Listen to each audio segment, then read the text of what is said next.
Alright, so tayo nagbabalik muli mga babayan. At welcome back dito sa ating channel dito po sa Bob's TV. At eto na nga, no? Nakikita po ninyo ngayon sa inyong monitor screen ay si Senator Ping Lacson. At sabi nga po niya dito, Ping Lacson, abangers sa aarestuhing senador, mga babayan. Sino kaya etong senador na aarestuhin po mga babayan at magpapasko sa kulungan? Yan po ang ating alamin ngayon at pag-uusapan. Pero syempre bago ang lahat, please don't forget to subscribe, like, share at comment dyan sa comment section. Alright, so ito alamin natin mga babayan, no? Kayo po ba, no? May hula na ba kayo? Sino ang mga senador na posibleng arestuhin mga babayan at magpapasko sa kulungan? Medyo mainit tong usapin na to, no? Pero nakikita kasi natin, no, sa mga balita na talagang mainit po ang pangalan ni sino ba? Jinggoy Estrada, mga babayan. At si Bong Revilla, mga babayan, no? Sabi nga sa balita nun wala daw pong kadala-dala etong dalawang to. Dati nasabit po sila, no, dito sa iba't ibang sa pork barrel. Diba? Nasabit yung dalawang yan, mga babayan. At ngayon nadadawit na naman sa flood control issue o nakakaladkad ang kanilang pangalan, mga babayan, no? Sa mga anomalya, no? Sa korupsyon. Diba? So ito po, ayon dito sa balita, kung susundin ang binigay na timeline ni Ombudsman Jesus Crispin Boying Remulla, may maaarestong senador sa flood control scandal, mga babayan. Sa susunod na linggo, ayon kay Senate President Pro Tempore Panfilo Ping Lacson, may magpapasko po sa kulungan na senador. Kung susundin daw po yung timeline ng ombudsman, mga babayan. Yan po yung sabi ni Senator Ping Lacson. So, panoorin muna natin itong balita na to para mas maliwanagan tayo. Alright? Let's go. Maaaring may maarestong senador kaugnay sa flood control scandal sa susunod na linggo. Ito ay kung masusunod ang ibinigay na timeline ni Ombudsman Boying Remulla ayon kay Senate President Pro Tempore Ping Lacson. Ayon kay Lacson, kapag nailabas na ang resolusyon sa preliminary investigation, maaaring maghain ng kaso ang Office of the Ombudsman sa Sandigan Bayan na magbubukas ng daan sa posibleng pag-issue ng warrant of arrest. Pero duda ito kung makakapaglabas agad ng warrant ang Sandigan Bayan dahil kailangan pang alamin ng anti-graft court kung may probable cause ito. Tiniyak naman ni Lacson na hindi umano haharangin ni Senate President Tito Soto ang ilalabas na arrest warrant laban sa sinumang senador na sangkot sa flood control scandal. Nako, ayan mga kababayan. May magwawala na naman ng mga DDS na ito. Kasi alam naman natin sino yung mga sinusuportahan nila, no, ng mga senador, mga babayan, itong mga DDS. At dito, sabi nga, hindi daw po yan naharangin, no, ni Senate President Tito Soto, mga babayan. Hindi po kagaya ng impeachment ni Sara Duterte, no, na naharang po at natulog sa Korte Suprema. Hindi gumulong ang impeachment ni Sara Duterte. No, ngayon, no, ito nga si Senator Soto, Senate President Soto, mga babayan. No, kung merong kasalanan, no, kung sabit o dawit sa korupsyon, wala siyang pakialam. Hindi po niya yan papakialaman, mga kababayan. Yan po ang maganda diyan. Hayaang gumulong ang investigasyon, hayaang gumulong ang kaso. No, kung mapatunayang walang kasalanan, no, hindi talaga dawit sa korupsyon, maganda po yun, mga kababayan. Pero kung mapatunayan, kailangan pagdusahan, mga kababayan. Diba? Ganun. Ganun po ang ginagawa ni Senator Soto, mga kababayan. Hindi po kagaya ng iba dyan. No, na hinaharang po. Hinaharang yung impeachment. Hinaharang yung mga kaso. Alam niyo, napapaisip tuloy ako paano kung si Chis Escudero pa rin ang Senate President? Ganyan din kaya yung gagawin niya? No? Hahayaan din kaya niya na gumulong ang investigasyon? Hahayaan din kaya niya, mga kababayan, ni dating Senate President Chis Escudero, no? O Senador Chis Escudero ang investigasyon o kaso, no, na itong mga kaalyado nila, no, nalitisin po ng ombudsman, papayagan kaya niya yan? Sa palagay ninyo? Well, maganda po kasi talaga kung makikita natin na lahat ng merong akusasyon na yan, no, lahat ng dawit dyan sa flood control, makikita natin iimbestigahan. No, makakasuhan, masasampahan ng kaso. Pero kung haharangin, mga kababayan, no, sa umpisa pa lang na investigasyon, haharangin na, wala tayong nakuwang sagot yan. Kagaya ng ginagawa ni BP Sara. Diba? Ayaw sagutin yung plunder case. Ang daming palusot. Ba't di nila niya sagutin sa korte? Napakasimple lang eh.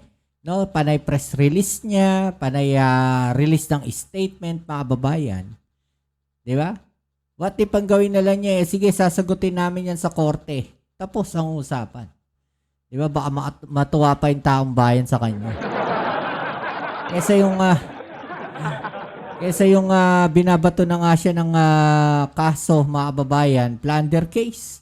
Di ba? Kung ano-ano pa yung sinasabi niya. Idadawit na naman niya yung gobyerno. Idadawit na naman nila yung Pangulong Bongbong Marcos. Ganyan sila magaling, mga kababayan. Sabi po dito sa balita, no, kung susundin ang binigay na timeline ni Ombudsman Crispin Boying Remulla, may maaarestong senador sa flood control scandal sa susunod na linggo. Ayon kay Senate President Pro Tempore Panfilo Ping Lacson. Yan po yung sabi niya. Kung tapos na yung kanilang preliminary investigation, may resolution na, mga kababayan, ang sabi. May resolution na magpa-file sila ng information at kung susundan natin ang kanyang self-imposed deadline o yung timeline niya by Monday, December 15, bukas, mga babayan, December 15, may ipapile silang kaso sa Sandigan Bayan para ma-issuehan ng warrant of arrest. Duda naman ng senador kung may ilalabas ng warrant ang Sandigan Bayan sa susunod na linggo dahil kailangan pang alamin ng anti-graft court kung may probable cause para maglabas ng warrant. No? May mai-issuehan po ng warrant of arrest sa December 15, Lunes, mga kababayan. Diba? Pero nakabinbin pa daw po yan dahil kailangan po na kumpleto yung kanilang kaso bago mai-release o mailabas ang warrant. Kailangan may probable cause, mga babayan. Malungkot kasi, malungkot daw siya, mga babayan. May mga kasamahan kaming nai-involve at baka nga ma-issue ng warrant. Siyempre malungkot para sa amin yon. After all, mga colleagues namin yon. Pero wala rin kaming magagawa kasi kung may sapat na ebidensya para papanagutin sila, sino ba naman kami para humarang? Diba? Which is tama naman. Kahit senador yan, mga babayan. No, kahit senador yan, kung may ginawang kabulastugan, dapat managot. Dapat managot. Nauna rito ay sinabi ni Remulla na sumulat na siya kay Soto para huwag bigyan ng travel clearance ang senador na nasasangkot sa flood control scandal. No, maalala natin noong nakaraan, mga babayan, ay itong si Senator Jinggoy Estrada ay gustong umalis ng bansa. No? Gustong mag-out of the country. Pero naharang po siya, mga babayan. No? Naharang po siya. Sana etong si Pulong din naharang. 'Di ba? Yan po yung sinasabi diyan, mga babayan. At eto nga, no, tignan natin, no? Walang ombudsman na tignan natin, mga babayan, yung sabi dito. Ombudsman na walang katotohanan daw, hindi naaayon ang ginagawa pagkaalyado okay pang pagkalaban lalo na malakas sa napan ng butas. Siya nga din, puro, fall ginagawa, kita mo to. Ayusin nyo naman. Mga DDS, ayusin nyo naman yung inyong mga komento. Walang hindi maintindihan yung comments. Oh, sabi dito, pangako ni BBM bago magpasko, kaya dapat may senador at congressman din na makulong. Eto na, antayin natin, no? Lagi na lang may maaaresto hanggang ngayon, 2026 na. Wala raw, 2026 na. Wala pa naman 2026. Mahaba-haba pa. Diba? Mahaba-haba pa, mga babayan, yung ating 2025. Meron pa tayong ilang linggo. No, antayin natin. At baka bago nga magpasko meron na magpapasko sa kulungan na senador. Alam nyo mga kababayan kasi talaga, ito yung pangako ng Pangulo natin. Na merong mga makukulong ngayong December, may mga magpapasko sa kulungan, na andyan na sila Diskaya. 'Di ba? Yung mga district engineer, sila Alcantara, mga kababayan. 'Di ba? So, may nangyayari. No, may nangyayari. Hindi kagaya nitong sila Duterte nun, walang nangyari. 'Di ba? Kumpara naman sa kanila na puro daldal, puro bunganga lang. Oh. Wala namang ginawang investigasyon diyan po sa flood control na yan. Sinabi nila, oo. Pero wala naman silang ginawang hakbang. 'Di ba? Hindi kagaya ng Pangulo natin nung sinabi, no?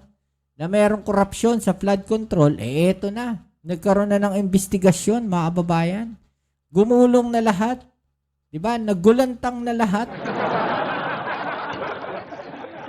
Nataranta, nawindang ang lahat, mga kababayan, at yung ilan ay gusto nang umalis ng bansa. Gusto na atang sumunod kay Saldico, mga kababayan. Gusto na atang sumunod sa yapak ni Saldico. Swerte lang ni Saldico, nakauna nakalabas agad No, ano masasabi po ninyo dyan, mga kababayan, no? I-comment sa ibaba ang inyong mga opinion at atin yung pag-usapan, right? So yan muli, maraming salamat sa lahat ng mga patuloy na kasuporta dito sa ating channel. Shoutouts po sa inyo, mga kababayan, and please don't forget to subscribe, like, share, at comment dyan sa comment section at lagi nating hinihiling 1 view, 1 like po sana sa ating video. At maraming salamat palagi, no? Yung sa mga laging nandiyan dyan, nagko-comment po sa ibaba, no? Dyan sa comment section, nagki-click ng notification bell para updated sila sa mga latest video uploads natin. Alright, shoutouts po sa inyo. Ito po muli ang inyong Kuya Mobs, it's Mobs TV. Peace. I'm out.